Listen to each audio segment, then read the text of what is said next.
وکرامتہ ایاہم، اور اس کی جو سرفرازی اس نے جو عزت بخشی ہے اس کی مبارکباد دیتا ہوں۔ ونسألہ، اور ہم اس سے سوال کرتے ہیں اللہ یہ کہ نہ یحرمنا، وہ ہمیں محروم کرے، اجرہم، ان کے اجر سے، یعنی ہم بھی ان کی طرح شہادت کے اجر سے محروم نہیں ہونا چاہتے۔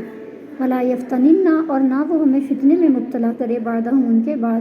فقد نصحوا، پس وہ خیر خواہ تھے، للہ، اللہ کے لیے، وقضوا، اور انہوں نے پورا کر دیا، ما علیہم، جو ان کے ذمہ تھا، یعنی انہوں نے اپنی ذمہ داری کو ادا کیا، اپنی جانیں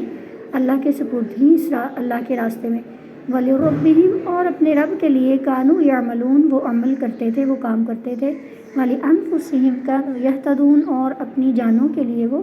ہدایت پر تھے۔ وَقَدْ فَهِمْتُ مَا ذَكَرْتَ مِنَ الْأَرْضِ، اور میں سمجھ گیا ہوں جو تو نے ذکر کیا ہے زمین میں سے، التی، یعنی زمین کے بارے میں، التی ظہر علیہا، جس پر غلبہ حاصل کر لیا ہے، وعلی اہلہا، اور اس کے رہنے والوں پر، المسلمون، مسلمانوں، جس زمین پر اور اس کے رہنے والوں پر مسلمانوں نے غلبہ حاصل کر لیا ہے، میں اس زمین کے بارے میں جو تم نے ذکر کیا وہ میں سمجھ گیا ہوں۔ فقالت طائفۃ، تو ایک گروہ نے کہا، نقر، ہم اب برقرار رکھیں، اہلہا، اس کے رہنے والوں کو، علی، اس شرط پر، ان، یہ کہ یؤدوا، وہ ادا کریں، الجزیۃ، جزیہ، علی المسلمین، مسلمانوں کو، ویکونوا، اور وہ ہوں گے، عمار الارض، زمین کو آباد کرنے والے، یعنی زمین کی کھیتی باڑی، زمین کو دیکھنا، اس علاقے کو دیکھنا، وہ ان کی ذمہ داری ہوگا، لیکن وہ مسلمانوں کو اس کا ٹیکس ادا کریں گے، اس زمین پر رہنے کا۔ وقالت طائفۃ، اور ایک گروہ نے کہا، نقتسمہم، ہم انہیں آپس میں تقسیم کر لیتے ہیں، یعنی ہم ان کو غلام بنا لیتے ہیں۔ وَإِنِّي قَدْ نَظَرْتُ، اور بے شک میں نے جو دیکھا ہے، فِيمَا كَتَبْتَ إِلَيَّ مِنْ هَٰذَا، اس بارے میں جو تم نے مجھے لکھا ہے، فَغَرَقَ رَأْيِي فِيمَا سَأَلْتَنِی عَنْهُ، پس میری رائے بہت گہری ہوئی جس بارے میں تم نے مجھ سے پوچھا، الا انی، تاہم، قد رأیت، میری یہ رائے ہے، میں ایسے دیکھتا ہوں، ان تقرہم، کہ تم ان کو برقرار رہنے دو، وان تحمل الجزیۃ علیہم، اور ان کے اوپر جزیہ لاگو کر دو، یعنی ان کے اوپر ٹیکس ڈال دو، ان کو ٹیکس ان سے لو، وتقسموها، اور تقسیم کرو اس ٹیکس کو، بین المسلمین، مسلمانوں کے درمیان، ویکونوا عمار الارض، اور وہی زمین کے آباد کار ہوں گے، فہم، پس وہ، اعلم بہا، اس زمین کو زیادہ جانتے ہیں، واقوی علیہا، اور اس پر زیادہ قوی ہیں، من غیرہم، دوسروں کے علاوہ۔ ارأیتم، کیا تمہاری رائے ہے،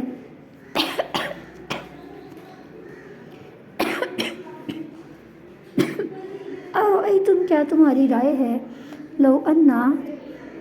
اگر کہ ہم، اخذنا اہلہا، اس کے رہنے والوں کو لے لیں، پکڑ لیں، واقتسمناہم، اور ان کو آپس میں تقسیم کر لیں، من کانا، کون ہوگا، من کانا یکون، کون ہوگا، لمن یاتی، جو آئے، بعدنا، ہمارے بعد، ان کے لیے، یاتی، ہم آئے، بعدنا، ہمارے بعد، المسلمین، مسلمانوں میں سے، تو ہم میں سے کون ہوگا جو ہمارے بعد ان کے لیے مسلمانوں میں سے ہوگا، واللہ، اللہ کی قسم، ما کانوا، اذن، تو وہ نہیں پائیں گے، لیجدوا، اس وقت، اذن، اس وقت، لیجدوا، وہ پائیں گے، انساناً، کوئی انسان، یکلمونہ، جس سے وہ کلام کرے، یعنی وہ یہ کہہ رہے ہیں کہ اگر ہم ان کو اپنا غلام بنا لیں گے تو ہوگا کیا کہ اس کی وجہ سے وہ ہمارے اسٹیٹس کے برابر نہ رہیں گے، کیونکہ غلام اور آزاد کا اسٹیٹس ڈیفرنٹ ہوا کرتا تھا، تو وہ کہتے ہیں کہ ہمارے بعد کوئی جب مسلمان آئیں گے تو ان کے لیے ان کا کوئی اسٹیٹس ہی نہیں ہوگا، اور اس کے بعد ان کے پاس نہ کوئی انسان ایسا ہوگا جس سے وہ بات کرے، اور نہ وہ ان سے بات کر سکے گا، ولا ینتفعون، اور نہ ہی ہم وہ فائدہ اٹھا سکیں گے، بشیء، کچھ بھی، من ذات یدہ، اس کے ہاتھ سے، اور وہ اس سے کوئی فائدہ بھی نہیں اٹھا سکیں گے، یعنی جس طرح فائدہ ہم لیں گے کہ زمین بھی ویسے کی ویسی آباد رہے گی، کام وہ کریں گے کیونکہ وہ زیادہ جانتے ہیں اس کو کیسے ٹھیک کرنا ہے، صرف ہم ایک جزیہ لے کر، ایک ٹیکس لے کر، اس ٹیکس کو آپس میں تقسیم کر لیں گے، جس سے مسلمانوں کا دوہرا فائدہ ہوگا، زمین کی آباد کاری بھی رہے گی اور ٹیکس بھی مل جائے گا، لیکن اگر غلام بنا لیں گے تو ہر کوئی اپنے غلام کو اپنے مطابق ٹریٹ کرے گا، اور وہ زمین خود ہی ہمیں دیکھنی پڑے گی، ہو سکتا ہے ہم اس پہ ویسے قادر نہ ہو سکیں جیسے وہ ہے، تو ہم ان سے فائدہ نہیں اٹھا سکیں گے، وَإِنَّ هَٰؤُلَاءِ، اور بے شک یہ لوگ، یأکلهم المسلمون، کھائیں گے ان کو مسلمان، ما داموا، جب تک کہ وہ احیاء، زندہ ہیں، تو مسلمان جب تک زندہ ہیں وہ ان کو کھائیں گے، یعنی ان کو اپنی غلام بنا لیں گے نا، تو کھانے کا مطلب یہاں پر یہ ہے، فَإِذَا هَلَكْنَا وَهَلَكُوا، پس جب ہم ہلاک ہو جائیں گے اور وہ بھی ہلاک ہو جائیں گے، أَكَلَ أَبْنَاؤُنَا أَبْنَاءَهُمْ أَبَدًا، تو ہمارے بیٹے ہمارے بچے ان کے بچوں کو کھائیں گے ہمیشہ ہمیشہ، ما بقوا، جب تک وہ باقی رہیں گے، وَكَانُوا عَبِيدًا لِأَهْلِ الْإِسْلَامِ، اور وہ اہل اسلام کے دشمن ہو جائیں گے غلام ہو جائیں گے ابداً ہمیشہ، ما دام دین الاسلام، اسلامی ظاہراً، جب تک کہ دین اسلام غالب رہے گا، فَضَعْ عَلَيْهِمُ الْجِزْيَةَ، پس تم ان پر جزیہ لاگو کر دو، ان پر ٹیکس ڈال دو، وَكُفَّ عَنْهُمُ السَّبْيَ، ان سے غلامی کو روک دو، وَامْنَعْ الْمُسْلِمِينَ مِنْ ظُلْمِهِمْ، اور مسلمانوں کو ان پر ظلم کرنے سے منع کر دو، وَالْإِضْرَارِ بِهِمْ، اور انہیں تکلیف پہنچانے سے، وَأَكْلِ أَمْوَالِهِمْ، اور ان کے مال کھانے سے، إِلَّا بِحَقِّهَا، ناحق، یعنی ناحق ان کے مال کھانے سے مسلمانوں کو روک دو۔ فلما جاء ابا عبیدہ هذا الرأی، پس جب آئی ابو عبیدہ کے پاس یہ رائے، من عمر رضی اللہ عنہ کی طرف سے، عمل به، تو انہوں نے اس پر عمل کیا۔ اب یہ جو اس کی ہے میں آپ کو بتا دیتی ہوں، آپ کے کوسچنز وہاں لکھے ہوئے ہیں، وہاں سے دیکھ کے آپ اس کو یاد کر لیں گے۔ پہلا سوال کا مطلب ہے کہ حضرت عمر رضی اللہ عنہ نے کس کی طرف خط لکھا تھا؟ یہ ابو عبیدہ تھے جن کی طرف خط لکھا تھا۔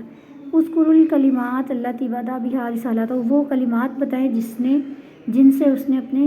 رسالہ کا آغاز کیا۔ کیا رسالہ تھا جی؟ بسم اللہ الرحمن الرحیم، اور اس کے بعد پھر من عبداللہ و امیر المومنین۔ بین، واضح کریں، کیف نوہ سیدنا عمر بالشہداء فی سبیل اللہ، کہ حضرت عمر رضی اللہ عنہ نے جو اللہ کے راستے میں شہید ہونے والوں کو کیسے مبارکباد دی ہے۔ انہوں نے کہا فَهَنِيًّا لَهُم بِرِضَا رَبِّهِمْ وَكَرَامَتُهُ إِيَّاهُمْ، وہ والی بات ہے یہاں پہ۔ عَمَّاذَا سَأَلَ أَبُو عُبَیدہ أَمِیرَ الْمُؤْمِنِینَ عمر رضی اللہ عنہ، کس چیز کے بارے میں ابو عبیدہ نے امیر المومنین عمر سے پوچھا؟ کس چیز کے بارے میں پوچھا تھا؟ عن الارض، اس زمین کے بارے میں، التی ظہر علیہا المسلمون، جس پر کہ مسلمانوں نے غلبہ حاصل کر لیا تھا، اس زمین کے بارے میں پوچھا تھا۔ کیف اختلف طائفتان من المسلمین فی امر المفتوحین،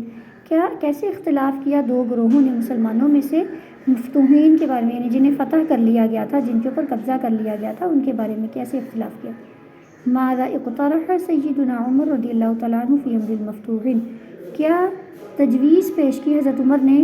مفتوحین کے بارے میں؟ انہوں نے کیا کہا تھا کہ ان کو برقرار رکھو اور ان سے جزیہ لے کر اس جزیے کو مسلمانوں میں تقسیم کر دو۔ ماذا فعل ابو عبیدہ حین جاءہ رأی عمر، کیا کیا ابو عبیدہ نے جب ان کے پاس حضرت عمر کی رائے؟ اس کا یہ ہے، یہاں سے آئے گا عاملہ بھی، انہوں نے عاملہ ابو عبیدہ بھی یا بالرأی حین جاءہ ھذا الرأی، یا صرف یہ بھی کر سکتے ہیں عاملہ بھی، انہوں نے اس پر عمل کیا، بس یہ دو لفظ بھی اس کے لیے کافی ہو سکتے ہیں۔ تو یہ تھا آپ کا وہ جو میں آپ کو بتا رہی تھی خطبات اور رسائل، جو کہ صدر اسلام میں، یعنی جب اسلام کا آغاز ہوا تو اس وقت جس طرح سے جو تبلیغ کی جاتی تھی ان کے ذریعے سے وہ بتایا گیا۔ اور یہ چونکہ یہ خطبات جو ہیں پیچھے چار ہم دیکھتے، یہ خلفائے راشدین کے خطبات ہیں اور یہ ادب پارے ہیں، ان کو ہم ادب پارے کہتے ہیں، اس وجہ سے یہ آپ کے سلیبس میں شامل کیے گے۔ ویسے تو بہت سے خطبات ہمیں ملتے ہیں تاریخ میں، تاریخ کی کتب میں، لیکن یہاں پر رسول اللہ صلی اللہ علیہ وسلم کے خطبہ حجۃ الوداع سے لے کر حضرت علی رضی اللہ عنہ تک کے 4 خطبے، 5 حضرت رسول اللہ کا ملا کر 5 ہو جاتے، یہ اس میں بیان کیے گئے ہیں۔ بہت ہی اچھے خطبات ہیں، بہت ہی اچھی باتیں ہیں، اور پھر اس کے بعد انشاءاللہ تعالیٰ آگے جو ہے وہ اگلا الحکم والامثال من مجانی الادب، یہ بھی بہت ہی آسان اور بہت ہی چھوٹا سا چیپٹر ہے، اس کو بھی انشاءاللہ ہم دیکھتے ہیں۔